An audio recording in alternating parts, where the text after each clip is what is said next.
There is no tomorrow. There is no tomorrow. There is no tomorrow. And there we go. Boom, just like that. I'm joined by a fellow New Jerseyan, Jolene Mizzone, formerly from Main Events. Now you're the president of Fighters First Management. Am I correct with that? Correct. Yep. Okay. Jolene, I was just talking to you off camera. I really wanted to talk to you because you promoted Arturo Gatti for a number of years, and you were very close to him. And he would have just turned 52, if I'm correct, April 15th. And it's funny, Jolene, I was talking to John Scully that day, and he's the same way as me. When we think of April 15th, we don't think of taxes. You think Hagler Hearns, and you think Arturo Gatti's birthday. Yep. Yeah. So before we get into Arturo, though, you were correct me if I'm wrong, you were the vice president and the matchmaker over at Main Events, historic Main Events.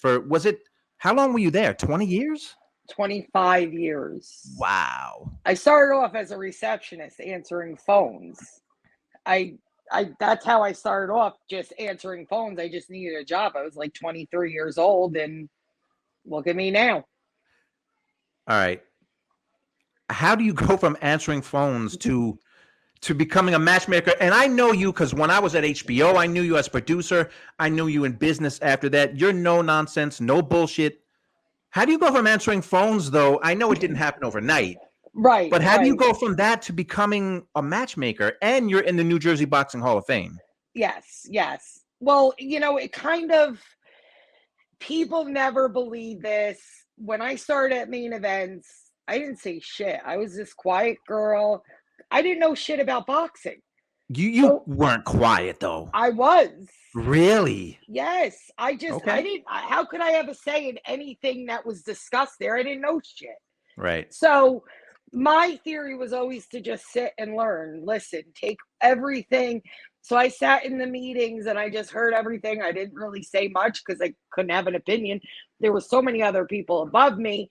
And I just started to learn the business. And then I moved up from answering phones to travel coordinator. So I got very close with a lot of the fighters because I was doing all their travel and their hotel and getting them from here to there, and grew a lot of friendships. And then at every fight, I would sit there and watch every fight. And I'd sit with, the greats of Pernell Whitaker as he's telling me what's happening in the fight.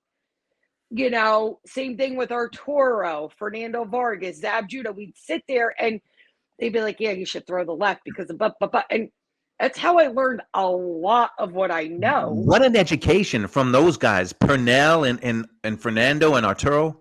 Yeah, like I would just listen as we sat at fights, even fighters coming up, and they would just explain, like, you should do this, and he's going to watch. He's setting up this right hook. And I'm like, holy shit, like, that's basically how I learned. And then as we're going along with Main Events and we get the NBC series, at some point, Kathy says to me, oh, you're going to do matchmaking.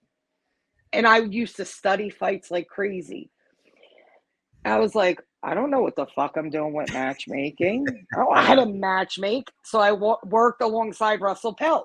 Yeah. Wow. And I would.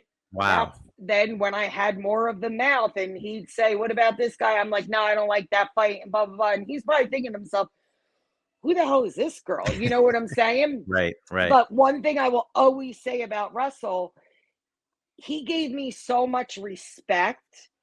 And that's what gave me the confidence to do what I was doing. And I would put fights together and I'd go to the fights and hold my breath and be like, I hope I did everything right. I don't know. It seems like a good match. This guy should win because, I would dissect everything. And then I just started matchmaking. Well, everybody I think has, maybe in life, but definitely in boxing, everyone has a reputation. Sometimes it's deserved, sometimes it isn't. But yours is that you're a straight shooter. That you might not, and you say you might not like what I say, but I'm going to tell you the truth and I'm going to tell you how I feel. Yeah. So now you started your own company with other people, Fighters First Management. You're the president, and I literally was just looking at the website. They have a Bill of Rights.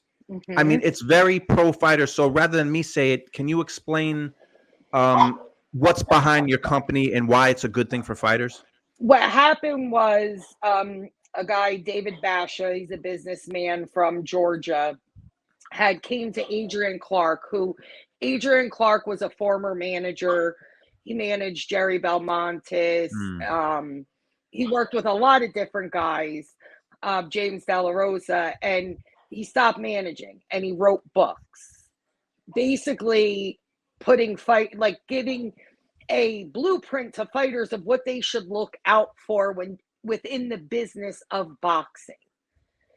It's called Protect Yourself at All Times. David Basha, who started Fighters First Management, read the book. He met with Adrian and said, listen, I love your book because what a lot of, and it's not only boxers, athletes, they don't learn the business part of the business that they're actually in, because at the end of the day, it's a business. They don't know it. Right. He's like, I like how you're trying to teach fighters, blah, blah, blah. I want to start a management company. I'll fund it. I'll be behind it. You do, I want you to run it, become the CEO. So he said to David, I'll do it, but the only person that I would work with and bring on is Jolene Mizzone. So 2 years ago, I went down to Georgia. I met with David.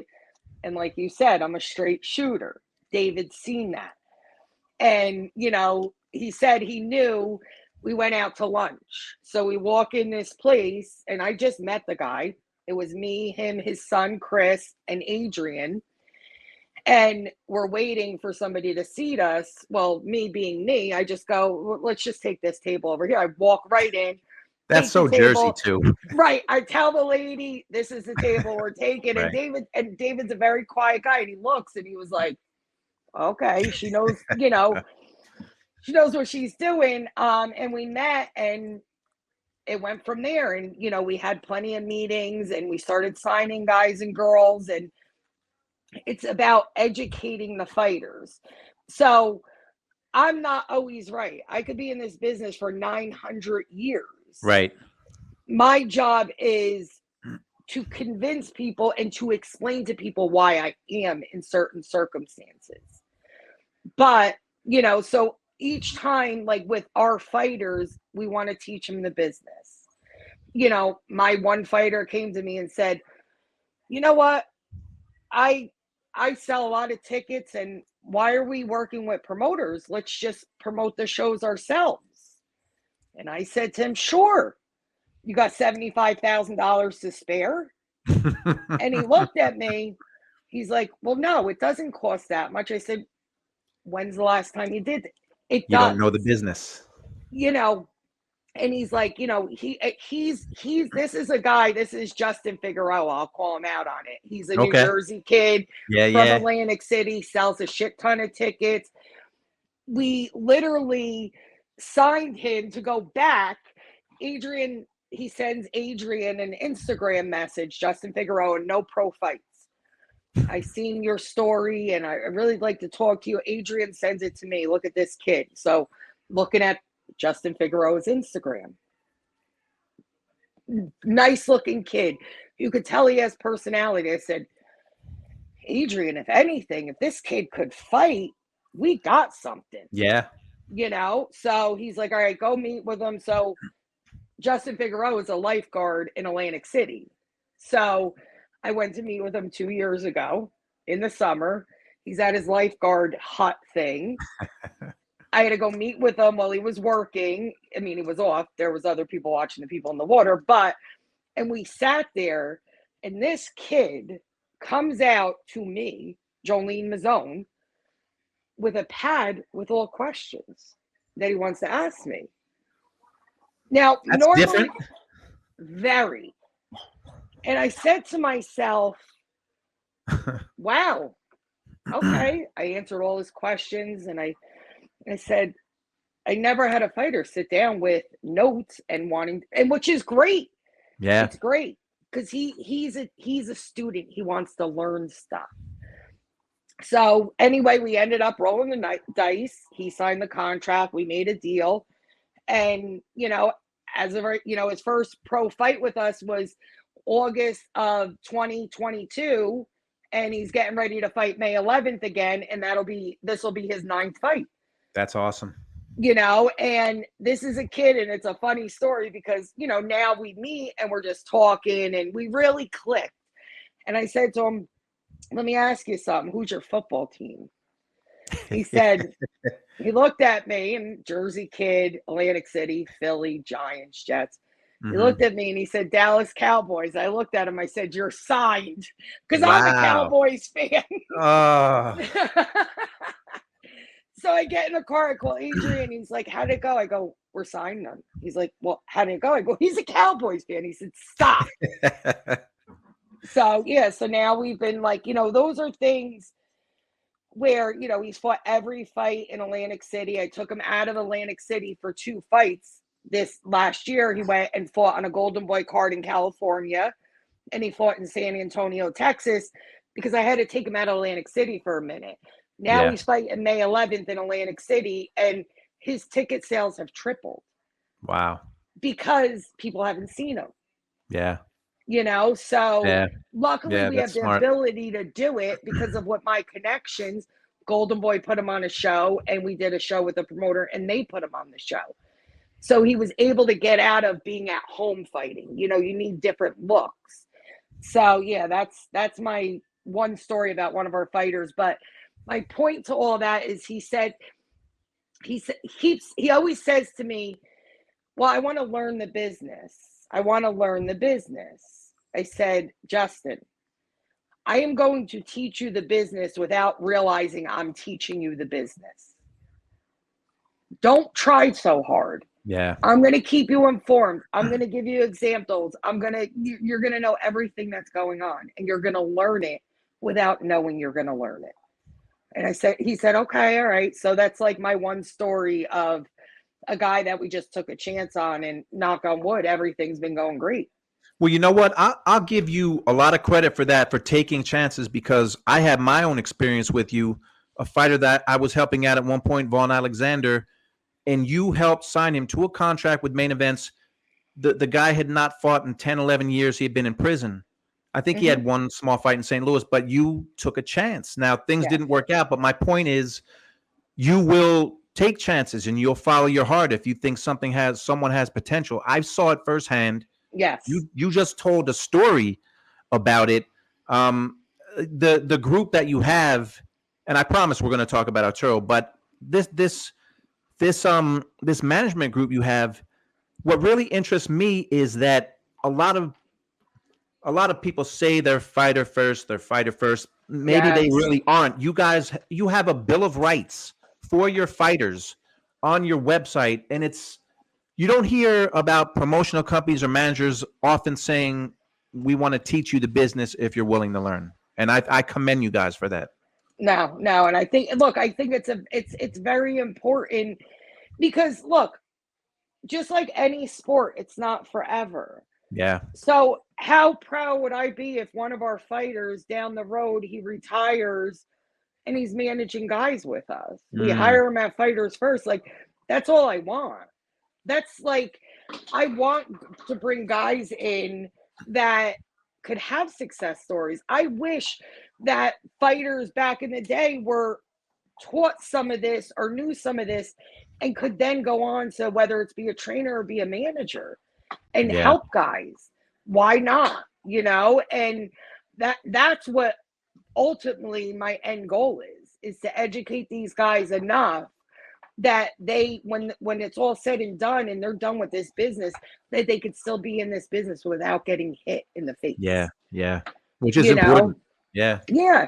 They love it, and I can't understand, as a fighter, never was one, to just up and leave something you did almost your whole life. Yeah. If you could still be within that business, how wonderful would that be? Right. And that's kind of what I'm looking towards. I on your website now, I don't know if he's still with you guys, but I was looking at your roster. Is Errol Spence still with you guys? No, he is pursuing other things. Okay. Adrian Clark, who's our CEO, is very close with Spence, and Hmm. they still have a great relationship. And Right. there's no animosity or anything. It was something that him and Spence agreed to. It just didn't work out. Gotcha. Okay. But it is what it is. Well, I did see it, and tell me if I'm pronouncing his name right, but Sean McElman, am I saying his name right? McCalman. McCalman. McCalman. He gave Diego Pacheco a run, and I thought the fight was even after 5. Nobody expected that. No one expected. I saw some of his interviews on the Boxing Voice, and I said, this kid really is. He seems very smart, but nobody gave him a chance, and he was in there with a young prospect. Everyone says Diego Pacheco is a blue chipper, but look at the job he did in that fight. Yeah. Yeah, and I knew, and it happens, and he thought he won the fight, which I get. It was a close fight. I agreed it was close, but he gassed more at the Yeah. later rounds, Yep. which Yep. again, I see where fighters come from. It's emotions and everything. I said, look, your stock raised. I know you wanted the win, but your stock raised with that fight. Nobody Oh knew who yeah. you were. Yep. Now they do. And you're gonna go back and look at that fight and you're gonna kick yourself in the ass. And it's okay. It's okay. That's what fights are all about. It's about learning. Yeah. So yeah, no, I thought that's why we took the fight. I was very confident that he was gonna win. Yeah. I saw you on X, your posts. You guys were extremely confident, and he fought his ass off, and he made. Sometimes this better than anyone. You can make a name for yourself even if you lose a fight, Yes. and he did. Yes, and he's going to learn from it. That's what Yeah. comes down to, and what's most important is he's going to learn from it. Everybody has to be in fights and learn from them. Yeah. But no, I was confident as shit that he was going to beat Pacheco. Well, I can't wait to see him fight again, because 168 is one of the best divisions in the sport. Yes. And he hung with this guy who everyone is saying Diego Pacheco's the future. This kid is the future. He's can't miss. And look what your fighter did in that fight. So Yeah. that bodes well for the future. Yeah, I agree. I was very proud of him. No one gave him a chance of getting past 4 rounds with him. Yeah. They thought he was going to knock him out, Pacheco's, and it's nothing against Pacheco. He dug down and he fought his fight. But if anything, Sean put a question mark on Pacheco. Yeah. Is he really that guy? And again, Pacheco's young. Is he really that guy? Because Pacheco will learn a hell of a lot from this fight too. You know what? The way I took it, Pacheco might be that guy, but Sean showed that he could be that guy. Yes. That's what he showed. He really showed that in that fight. Well, Jolene, I've been dying to talk to you ever since. And isn't it crazy that Arturo would have been 52? I know. It's insane. Well, when you think about him, because, well, first of all, you know what? Forget me. Explain your relationship with him, because, listen, forget what I say. Explain your relationship, what it was with Arturo Gatti. Arturo, at the time when I was with Main Events and we were doing all those Arturo fights, I was a travel coordinator. So I did all his travel and all that. But me and him grew a very close bond because I did everything for him, from personal shit to everything. We just became friends, like, right away. And as crazy as he was, because he was fucking nuts. He was a lot to handle.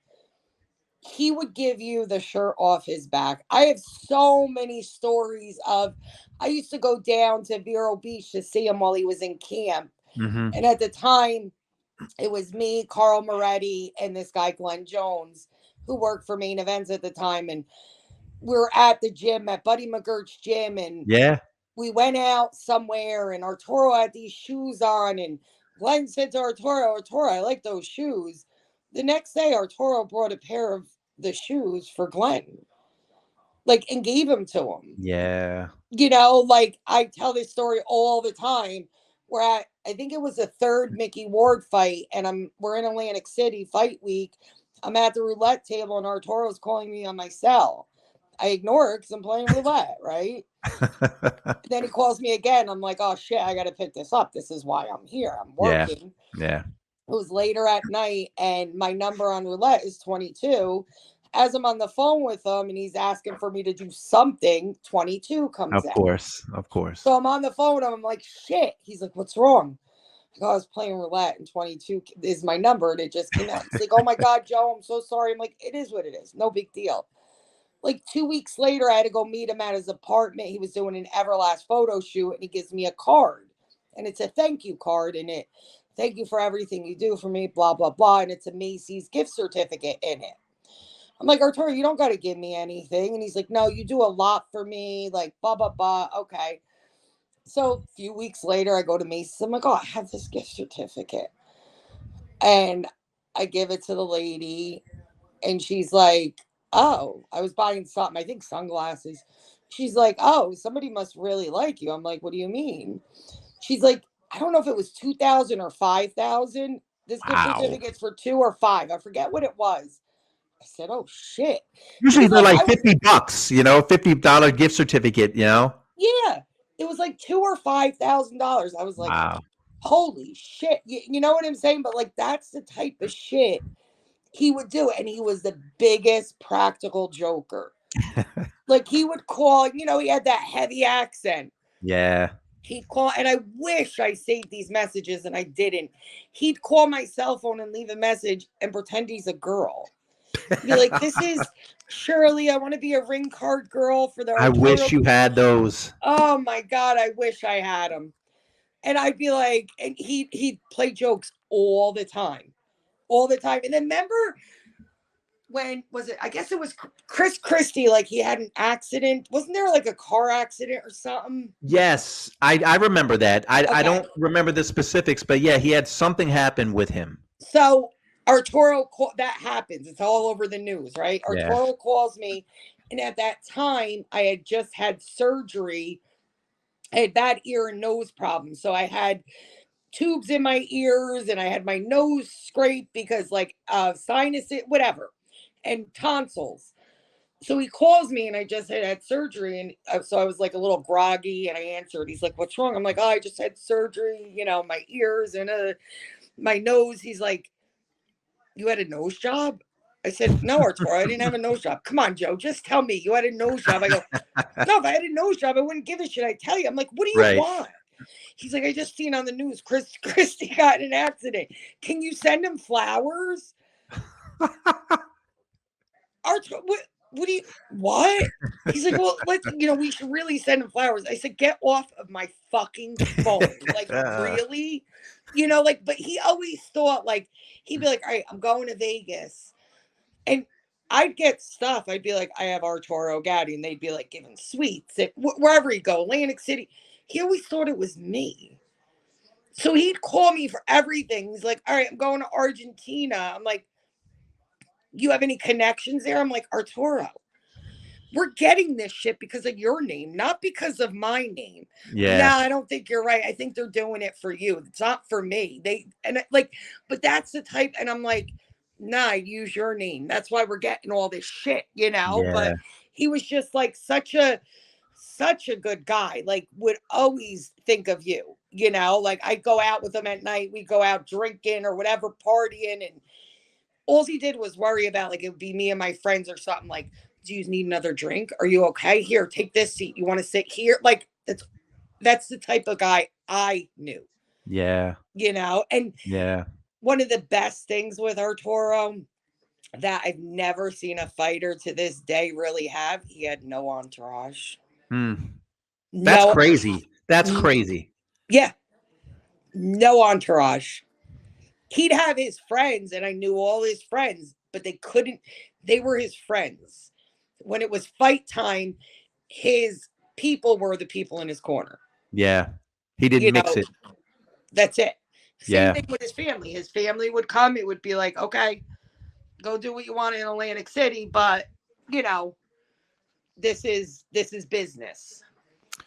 Man, you know, when I was at HBO, I was lucky enough to I got to do one feature with him, and I spent some time with him in Vero Beach with Buddy. Okay. I think it was before the Dam Guard fight, which is like 2006, which is insane. Right. So I set it up with Pat Lynch, who was his guy, and Carl helped. And I remember we were down in Buddy's gym in that like warehouse, that gym that he used to have. And Arturo and I, this is the first time we met. And I said, hey, Arturo, you know, I'm from Jersey, grew up in Rahway. I still live in Jersey. And the way he and I bonded was he started to bring up strip clubs. He brought up this one strip club. It was either in Rahway or Elizabeth. He was like, have you heard of such and such? I said, yeah, I've been there. Oh, yeah, man, I spent time there. And I was in with him. He said, yeah, my guy said you were cool, but like, you're good. You know, I got to spend a couple of days with him. And obviously, I wish I had spent more. But the reason why I wanted to talk to you is because everyone loves to talk about his fights. And there's no doubt he was loved because of his style, because of what he gave. But you're one of the people that spent time with him outside of the ring. And you just explained how he was as a person. Yeah, he never wanted to be the bad guy either. Like he was nice. He was always like very good to everybody. And I remember it might have been when he was fighting Del Hoy. I don't remember what fight. Anyway, we were in California doing a press conference. Mm-hmm. And reporters were coming at him, and he did the press conference and he spoke with the reporters. And then we go to get in the limo. And we're sitting in a limo, and a reporter comes up to the window and says, Arturo, can I just talk to you? And Arturo would talk to everybody. And I intervened and said, no, that's it. He's not like he gave his, that's it. Yeah.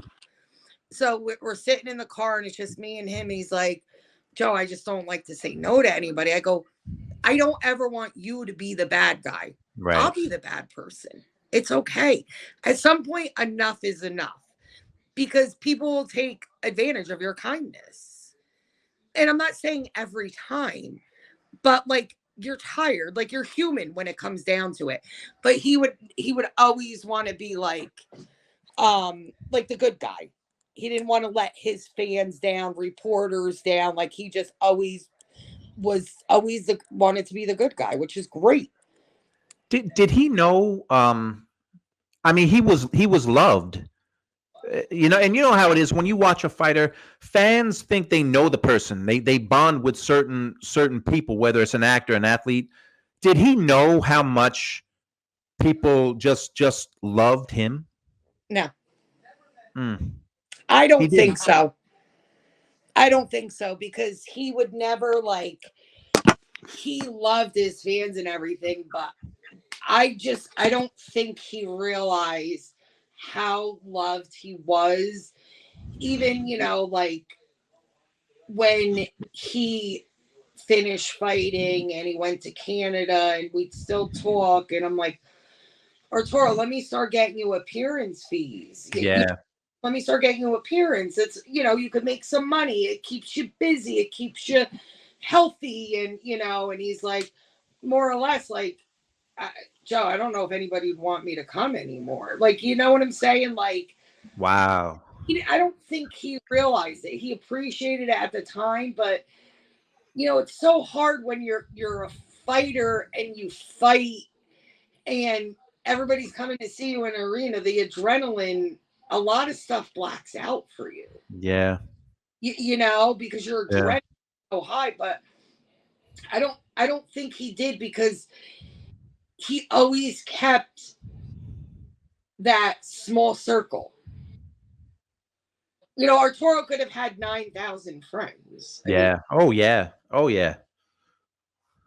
And like, he has a friend from Canada that he's been friends with since he was a little kid, Chris. That was like his guy. Were there other friends that came and gone? Yeah, Mikey Red. That was his friend since they were younger. That was his guy. They were like brothers, but he didn't have so many friends because I think he was also taken advantage of a lot of times. Of course. Yeah. So he kind of learned his lesson with that and really didn't trust many people. Yeah. You know, Yeah. he really didn't trust many people because of how, like, and it, thank God in business he wasn't. With Pat Lynch and main events, he really wasn't. But I think outside, like personal, like, he always felt like his stardom, people wanted to be his friend and take advantage, and he was taken advantage of. I believe it. I You believe know? it. You know, when I was with him for those few days, the feature that I ended up doing, you know, when you were at HBO, they always tried to, you know, find something deep and personal about whoever you're doing a feature on. And it was up to me. And Arturo, of course, was fighting in Atlantic City. And the story became the love affair that Atlantic City had with Arturo Gatti. And that's what it became. And it turned into like a retrospective of his fights and how he was this blood and guts warrior, and how, you know, he's not from Jersey, he's from Canada, but Atlantic City and Arturo Gatti were synonymous. I mean, that's where he had, well, it's funny, the first Mickey Ward fight was in Connecticut. Connecticut, Yeah, almost all of his big fights, what he's remembered for, are the fights in Atlantic City, and just how AC, and people forget now. I know you have a fighter fighting in Atlantic City, but Atlantic City at one time, you know this, it was the hub of boxing. It was running with Vegas as the top spots. And Arturo Gatti still to this day is very synonymous with Atlantic City. Yes. I mean, I remember, and I'm sure you remember, like, I don't remember a fight since, just walking to the fight, and I'd be going earlier, coming out of the fight, walking to the fight. I have tickets. All the scalpers up. The boardwalk was packed. Yeah. When the fight was over, coming out of the fight, the boardwalk was packed. I can't remember the last time I went to Boardwalk Hall and felt that. Wow. It was like electrifying. Yeah. You know, when he fought in Atlantic City. I mean, we like basically lived there, you know, and that's where, going back with Justin, that's a lot of my appeal. Atlantic City, whatever you want to say about Atlantic City, one thing that it still had that it had back then is casinos. Yeah. You know, and I know with all these newer casinos, like maybe not, but it has a thing that nobody else has. It has a boardwalk and a beach too. So it's an easy place to lure people to see fights. It's just getting that right guy. Yeah. Well, and that was my point. I mean, he was the right guy. You know, I was reading some things, and Lou DiBella, who you know very well, he used to run HBO basically. What he said about Arturo, he said it didn't matter if he won or lost. He captivated people. He had a warrior spirit in the ring. Yeah. I mean, and that's why he was so loved by people who didn't know him. But that's why I'm glad I'm talking to you, because you did know him. You spent time with him away from the ring. And I know there's a lot of things you can't talk about because he had some crazy times. But how, when you say he was crazy, like how crazy was he when he wasn't training? He was crazy but controllable. Okay. With the right people. Yeah. You know, like people would say to me, like, oh, like within camps, or not when he was in camps, but like there was a whole bunch of people within the circle that, you know, friends or whatever. And one of the guys would say to me, oh, I'm going out with Arturo tonight. I'd say to myself, fucking good luck. Because he was a machine. Yeah. He didn't sleep. It was the adrenaline. Look what he did for a living. Yeah. You know what I'm saying? Like, I remember I think it was a Dumgard fight. That's when he stopped him in the body shot, right? Yep. So this is one of the few fights Arturo comes out with No broken hands, nothing. Right. Well, Right. he's fucking ready to Oh go. God. And granted, when we were there in his fights, we'd be at that center bar in Bally's until I 7 know the o'clock bar. the next morning. All of us, Pat, me, all of us would be there. Like we'd pull all-nighters. Wow. And it was when he fought him and he was looking to go out. I see him coming towards us and I fucking run the other way because I'm like, because he was good at persuading it. So now I'm hiding in Bally's by the bathroom and there was like a wall there and I'm standing there. All of a sudden he comes walking down. 6 a.m. at this point. And he's like, he sees me. He's like, Joe, come on, let's go. Let's go. So I'm like, Arturo. This is 6 a.m. 6 a.m. I'm like, I'm not going anywhere. He's like, come on, just go. I'm like, no, I'm fucking worked and I'm tired. You should be tired. Like, you know, he was just, he just went, I think a lot of his like he went on adrenaline and he would always want to go, you know, he was a partier. It's okay because how many people nowadays are? Yeah. You know, like Ryan Garcia is one of them. Well, that's what, look, I picked Haney because you fall into this internet shit and you do it, right? Of course. And you know what? To tell you the truth, Haney's more of the boxer. You go with usually the boxer against the puncher, right? Yep. But as I was watching Garcia and like a lot of the shit he did, didn't even I couldn't even follow it, you know? Like everybody's Be glad you didn't. Right. He should be fighting. And then I'm like, since when did we all fucking become doctors? I'm like, so I'm looking at it and I'm thinking to myself, he's acting no different than fighters I knew back when there wasn't social media. Right. So you couldn't see the shit. Right. So I said to myself, you know what? He's fucking pulling something. So I put money on him. Wow. And I won. Good for you. And I didn't even, the funny part is I ended up falling asleep before the fight went on. So the next morning I wake up and I say, let me check. I go on Twitter. Somebody put like Haney won. I'm like, no, that can't be true. Let me forget Twitter. Let me go on my FanDuel. I go on my FanDuel. Sure enough, the money was there. I said, holy shit. Wow. Yeah. Yeah. Wow. Kudos.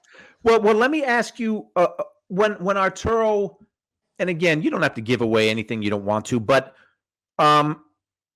he was a partier. He had fun when he wasn't fighting, but when he was in training, would he do the same things that Ryan Garcia said he would go out drinking Mondays and Tuesdays and tone it down as the week went on? How was Arturo during a training camp? Now, what Arturo would do, this was his thing. He trained in Vero. He would fly into West Palm. I believe it was called Rachel's, a strip joint. Of course. He would go to Rachel's. He'd get his party on, and it was a 2-day thing. He'd get it all out. Him and Teddy Cruz would then drive to Vero, and it was camp mode the rest of the time. Okay. Yeah. Now, a fighter, I wasn't around during that time, but I've heard that loved to have a drink during camp. That was another one. Love him dearly. Was Pernell Whitaker. Yeah. He was a special talent. Oh my God. Listen, real quick, because this is not about me, but when I was a kid, I remember vividly the '84 Olympic team. Mm-hmm. Vividly, I remember those guys, and Mark Breland, Meldrick Taylor, all those guys, and Pernell was always one of my favorites. But I heard the same stories. That's another guy you got to spend time with. Oh my God! And now were Pernell and Arturo friend? Were they friendly? I assume they were. Oh yeah, they were in camps together. Yes, they were very friendly. And Pernell, oh my God, talk about stories. Like Pernell, you had to know him to love him because he didn't give a fuck.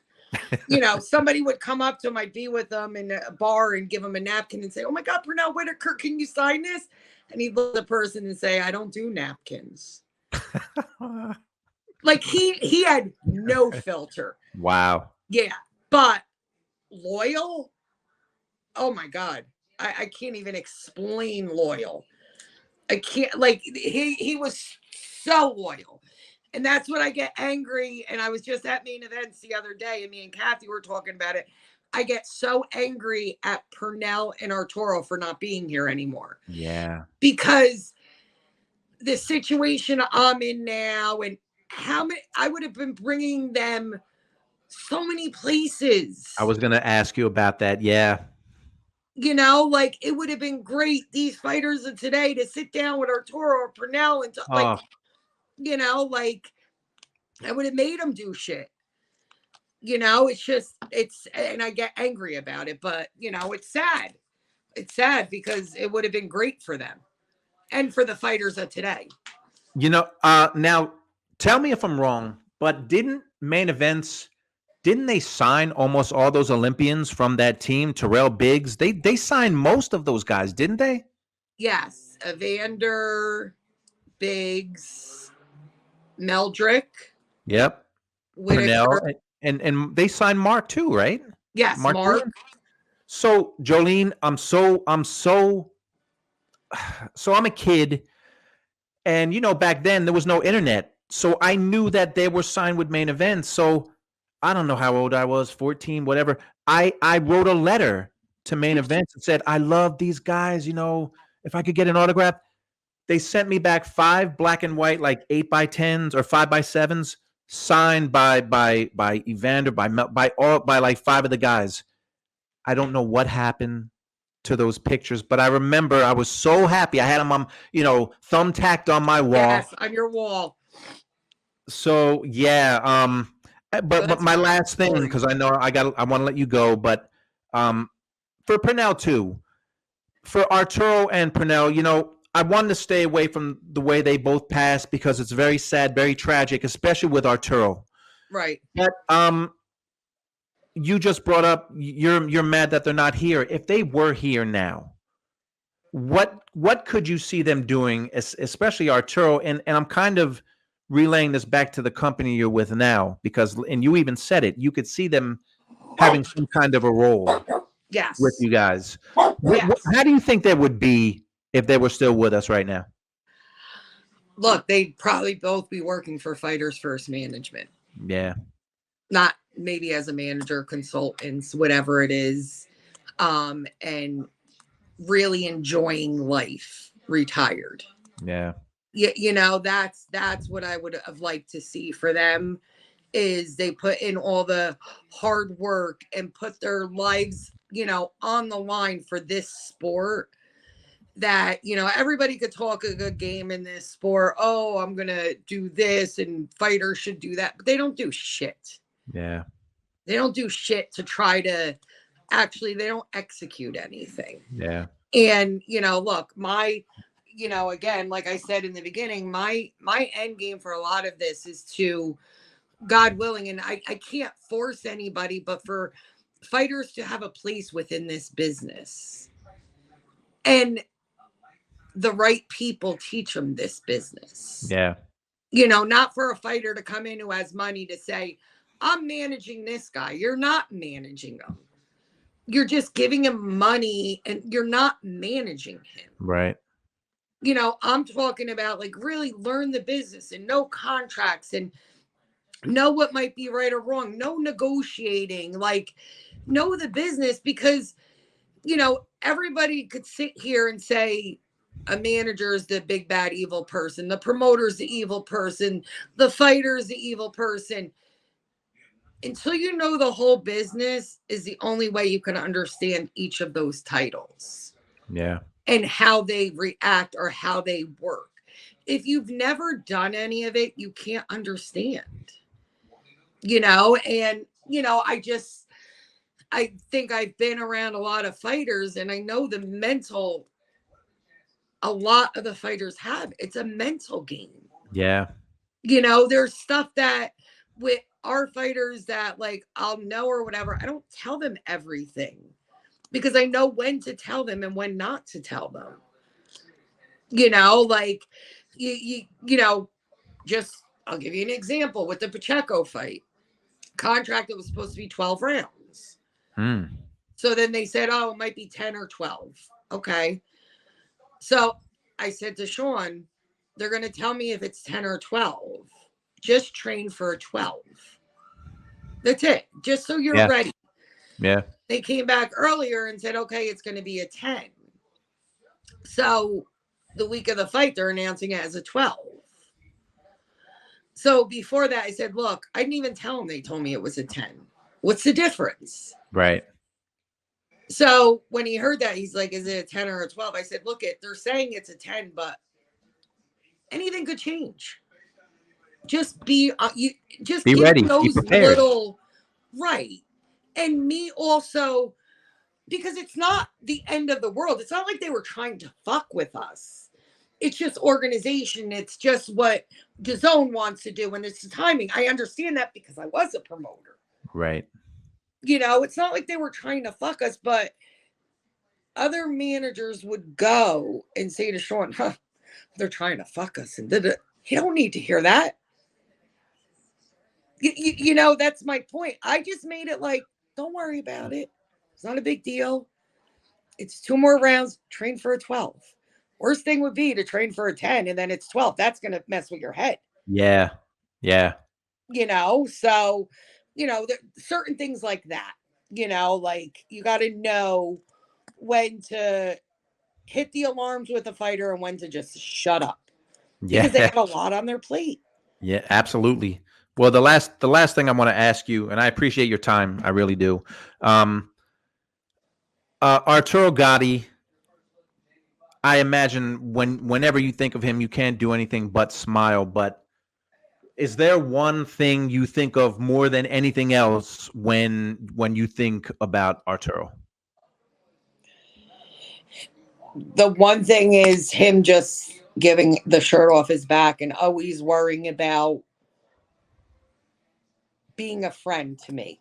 Yeah. Not a fighter, not Arturo Gatti, being a friend to me. Like worrying about me, we'd be at fights. He's cutting weight. He's cranky. We're in the office. He comes in and weighs himself, doesn't say a word to me. I don't care. Calls me 5 minutes later and says, Joe, I'm sorry I didn't say hi. I'm just really cranky. Like what I remember with Arturo is always wanting to be a friend to me, not being Arturo Gatti. Yeah. And I gave him the same and he knew it. I do a lot for him and he did a lot for me with knowing the business and just being a friend to me. He was like a brother to me, so that's what I remember. Everybody remembers the fights. And of course I can't forget that. I just remember just having the friendship with him that no one could ever take away. Yeah. They may have taken him away, but they can't take that away. And he was in the forefront of that, of being a good friend, and he taught me a lot. Not to trust many people. Yeah. Well, he's absolutely gone too soon, but I think it's a beautiful thing that you have those memories of him, because not everyone has those kind of memories of someone they love, and you have those memories. Yes, absolutely. Yes. Well, Jolene, I appreciate your time. President of Fighters First Management. You guys have some good fighters. I can't wait to see, what the future holds. I'm just glad that more fighters should be signing to your company, honestly. And I see nothing but success for you guys. I appreciate it. I agree. More guys should sign with us because we are the best. Well, Jolene, thank you for your time. And don't, I'm going to end this recording. Don't hang up, but I'm just going to end the recording. But I appreciate your time and we'll talk soon. Okay.